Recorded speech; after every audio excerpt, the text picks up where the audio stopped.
Kwa mara ya kwanza tangu Papa Leo wa 14 kuteuliwa, amezungumza huku akiyataka mataifa makuu ya dunia kusitisha vita vyote. Mazungumza na umati uwanja wa Mtakatifu Petro leo, akitoa wito wa amani nchini Ukraine, kusitishwa mapigano Gaza na kuachiliwa huru kwa mateka wote wa Israeli. Aidha, ametangaza kufurahia kusitishwa kwa mapigano kati ya India na Pakistani na kuomba miujiza ya amani duniani kote. Wito wake umeunganisha waumini takriban 100,000 waliokusanyika wakifurahia ujumbe wake mkali wa kusitisha uharibifu wa vita.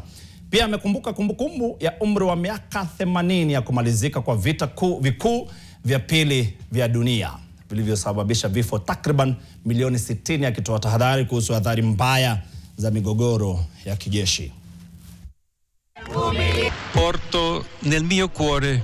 Ninabeba moyoni mwangu yote waliopitia wapendwa wa Ukraine.